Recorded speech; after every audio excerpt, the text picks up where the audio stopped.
My family consists of dad, mom, and a brother, all of whom are quite timid. Though reserved sounds nicer, they're actually shy and not good at asserting themselves.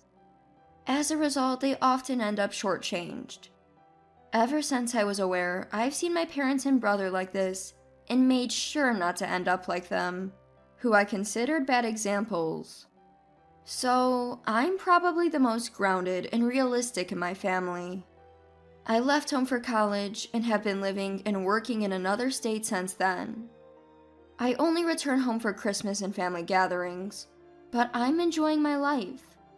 One day, I got a call from Mom. "Mom, long time no see. How are you?" "Oh, Amanda, me and your dad are doing fine."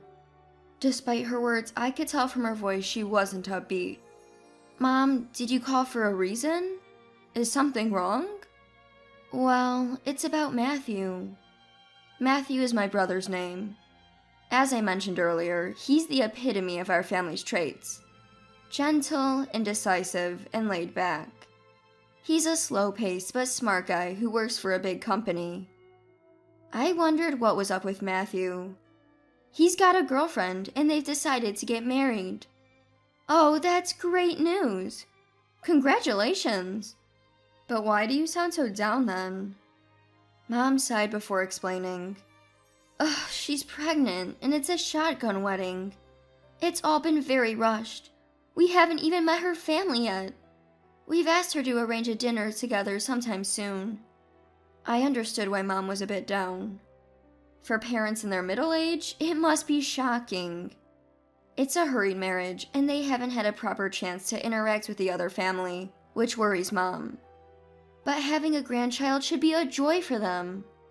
Well, it might be out of order, but it's your first grandchild, right? They'll surely be adorable. So embrace Matthew's new family.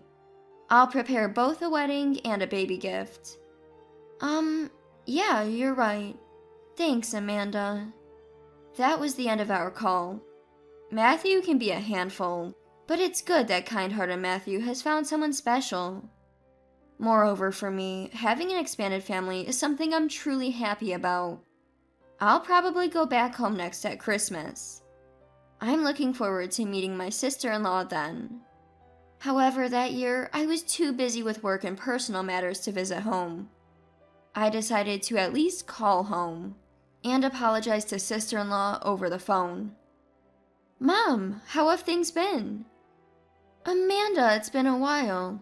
Christmas must have been tough for you. Don't worry about us, just take your time to rest." Our home, well, it has changed quite a bit in many ways. Mom, who's already indecisive, was stuttering more than usual. Surely, something difficult to discuss has happened. "Is it something hard to talk about at home? Then call me again when you're somewhere else. I'm home all day today." "Yeah, I'll call you again when I go out for shopping." She hung up, and about an hour later, I received a call from Mom. "Amanda, you see, Matthew and his family are living with us now, and our house doesn't have many spare rooms, right? Sarah, Matthew's wife, really wanted a room to sleep in alone, so we cleared out your room for her to use. Sorry for doing that without asking. Our house is a single-family home, but it's just the right size for our family. It's somewhat unsuitable for accommodating Matthew and his wife." I thought, doesn't Matthew realize this? But Mom said that Matthew loves Sarah and is pretty much doing whatever she wants, overlooking her faults. "Can you tell me everything from the beginning?" When I asked, Mom hesitantly began to explain. According to her, Matthew and Sarah initially lived in Matthew's apartment. But Sarah had some noise disputes with the neighbors, leading to a falling out and eventually being asked to leave by the landlord. But that wasn't the only issue. Matthew and his wife were supposed to stay only for a few nights until they found a new place. However, Sarah grew comfortable, and as her pregnancy progressed and she couldn't do as much, she expressed her anxiety about being a first-time mother and asked to stay longer. Given their own experience, my parents found it hard to say no and agreed.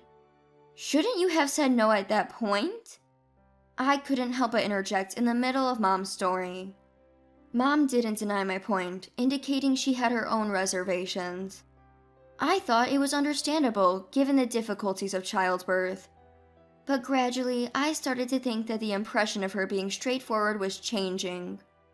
Maybe she's just being selfish. When I asked what made her think that, it seemed to start with the room issue. Sarah said she couldn't sleep with other people's living noises around. She's tired every day with her big belly, and lack of sleep is a problem, so she wanted a room to herself. So that's why it was my room. Yes, she said if you weren't coming back soon, it would be a waste to just leave it empty. But we thought she'd leave after the birth, so as a temporary measure, we cleared out as much of your stuff as we could to make the room livable for Sarah. Probably that's what escalated her selfishness, and now you're stuck with it. That's right, exactly. What about Matthew? It's strange he doesn't say anything about Sarah being like this. Matthew just says she's on edge because of the pregnancy, or to be generous with her. But the baby is born, right? Shouldn't Matthew be getting serious about finding a place? Matthew's away on a long business trip now.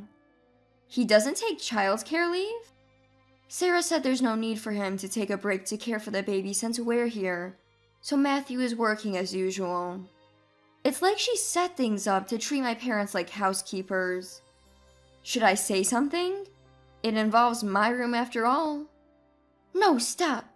If Sarah and you, Amanda, don't get along, it'll be tough for the grandchild, Daniel. Mom's fine, and so is Dad. Just listening to my complaints makes me happy. That ended the conversation with Mom. In the end, I only know Sarah by name. I don't know her face, voice, and she doesn't reach out to me. Seems she has no interest in someone like me. I thought I'd be happy to have a sister, but it doesn't seem like I'll be able to like her at all. Sometime after Christmas had passed, I called Mom. I was concerned about recent developments. Mom, how have things been lately? Oh, Amanda, actually... Mom shared an even more unbearable story than the last call. It seems Sarah is hardly doing any childcare. She says, mother-in-law is more experienced and a homemaker, so it's okay to leave it to her. And goes out to play with her friends or her own parents, leaving the baby with us. Sarah's parents, it seems, have barely had any real conversations with her.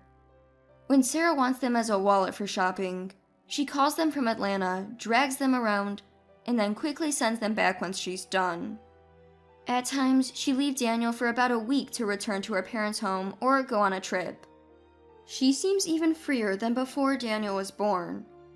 Our house, but now everything revolves around Sarah. It feels so uncomfortable in our own home. She said she wants to throw a first birthday party for Daniel, and just thinking about how it'll be used again is already distressing. I doubt anything I say would matter since I haven't even talked to her. It's up to Matthew or you guys who are actually suffering.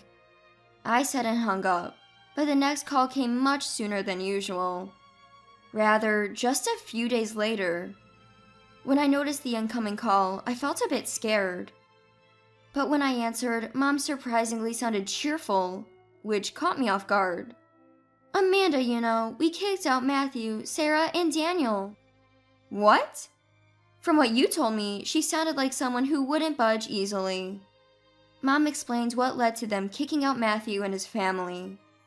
It all started with what Mom had feared about Daniel's first birthday party. Sarah, who hardly ever cared for Daniel, suddenly played the doting mother, saying, I want to celebrate his first birthday by inviting my parents, who rarely see Daniel. So, could you, mother-in-law and father-in-law, please leave the house for half a day? Mom thought to herself, at this rate she'll take over our house. So, Dad and I said it. After using us for so long, not letting us be part of such an important birthday party is outrageous. We won't lend our house for the event, and they should leave immediately. We had them pack their things on the spot. It was the first time I shouted like that, and the first time I saw Dad so angry. That's incredible, Mom, you guys. Afterward, there was a lot of knocking and ringing, but we ignored it, and they eventually stopped. So they must have found a place and are doing fine as a family of 3 now. Mom seemed utterly uninterested in Sarah after having kicked her out. But it must be sad not to see Daniel anymore. Well, yes. But with such a mother, as much as it pains me for Daniel, I don't want any involvement. Anyway, we've restored your room, so you can come back anytime. Well, I'm just glad you guys are feeling better. That's how the call ended. It was pleasant throughout. Not only has the house returned to normal, but Mom seems back to herself, which is a relief. Right after the call ended, I received a call from an unknown number. After ignoring it repeatedly, this same number kept calling, so I reluctantly answered. It was a woman's voice I didn't recognize, speaking rapidly. "Amanda, this is Sarah, Matthew's wife. Your parents kicked me out, and I want you to talk to them for me." But I had no intention of taking seriously a call from someone I'd never met or spoken to. "Who are you? How rude to call out of the blue like this." "I just told you. I'm your sister-in-law, Sarah. Nice to meet you, but please help me." "No, Sarah, that's just too unreasonable. Your attitude towards me is one thing, but treating my parents like housemaids? You're not my family. That's unacceptable. If you call again, I'll report you." And with that, I hung up. After that, Sarah never called again. I don't know what happened to the birthday party, but when Daniel turned 2, Matthew and Sarah got divorced. Matthew had a DNA test done because Daniel didn't resemble him at all. It turned out there was no biological relation, and upon confronting Sarah, it was revealed she was 2-timing Matthew with another man. Moreover, she had told her parents that she was married to this other man, introducing him as her husband when they met, not Matthew. Matthew was just conveniently used for his home and money. Enraged, he immediately divorced her. During the divorce proceedings, it came out that Sarah had lied to her own parents too, leading to a fallout. Now she's probably struggling alone with childcare, clueless and paying alimony.